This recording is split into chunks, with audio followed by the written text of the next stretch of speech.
Hey, this is Miss Darcel Stevens, and this is Tales from the Dressing Room. I just want to say we've had a great time here at Hip Hop Tuesday, and I want to welcome DJ Scotty to our family on Hip Hop Tuesday. You know DJ Scotty, he was the DJ at Pulse on Platinum Fridays, and I'm very excited that he's now here at Hip Hop Tuesday at the world famous Parliament House. I want to say also to Giselle Barbie Royale, congratulations on winning Miss Black Universe. I am so terribly proud of you, and I look for great things in the future. And Black Universe, you chose correctly.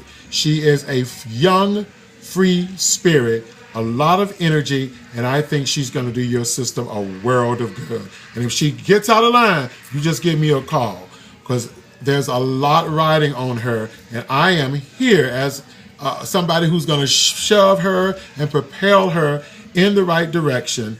I am here to make sure that her reign is one that you will never forget. On a different note, I want to say condolences to a couple of people. It's been one of those months.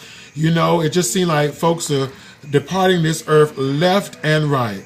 To Danielle Hunter, my condolences go out to you on the loss of your father, as well as my very, very dear Kennedy Davenport. We love Kennedy. She's a former Miss Parliament House, a dear friend of mine.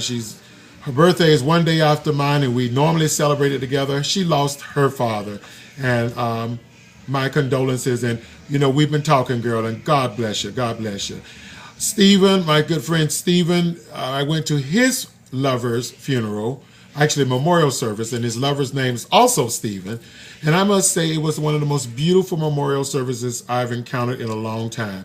I actually left out of that memorial service feeling really, really good, really good. There's somebody who passed away today who's been a dear friend of mine for a number of years. I first met him in 1982. Yes, 1982. His name is Cornell Howell. His stage name is The Beautiful Champagne. Cornell and I worked at a bar called My Friend's Place.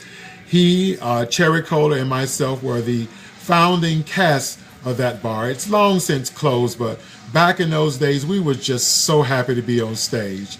He was a wonderful dancer, and Cornell is somebody who's always stayed relevant in my life. As I moved on to Orlando, Florida, I got hired here at the Parliament House. He was one of the first people to congratulate me on the job.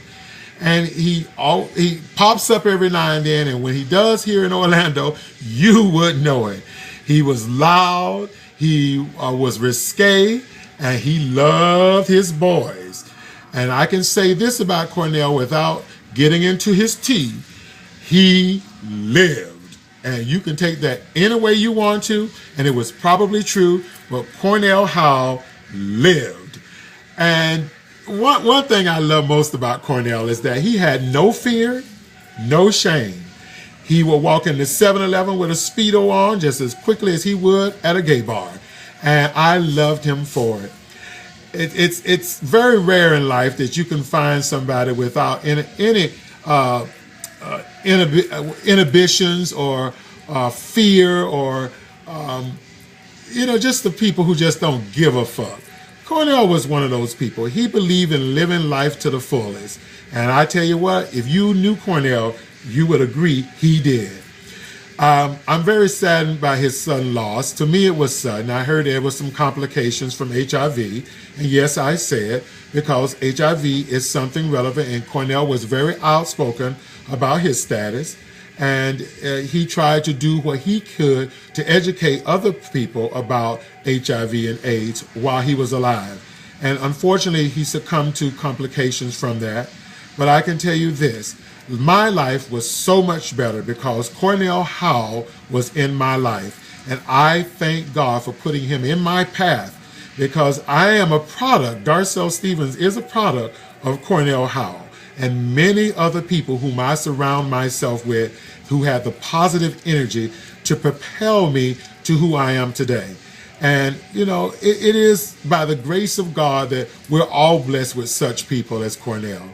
And I want to say to the friends of Cornell, you know, this is a time for a little sorrow, but most importantly, this is a time to give that motherfucker a send-off like you never would believe, because he was a partier and he loved life.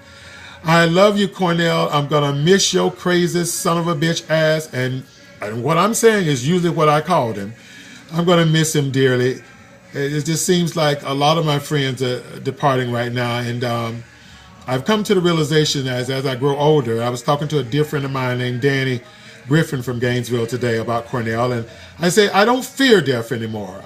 I used to as a child and as a youth. And even in my early adulthood, I would. But now, I'm not exactly in bed with death and feel comfortable, but I'm at a complacent place with it. I see its necessity, and I sometimes see the beauty in it. I'm not ready for it to come soon, trust me. But I understand it. And I understand this transition for my friend Cornell may have been a necessary one. And God has something for him to do, and it may not be in my presence right now. But I love him dearly, and I'm going to miss him so. So I thank y'all for giving me this opportunity to share that with you, and I just wanted to put it on record. Cornell was my friend, and I'm going to miss him. I love you guys. This has been Tales from the Dressing Room, the Memorial Edition. I love you, and I'll have something happier for you next time. I'm Darcel Stevens. Bye-bye.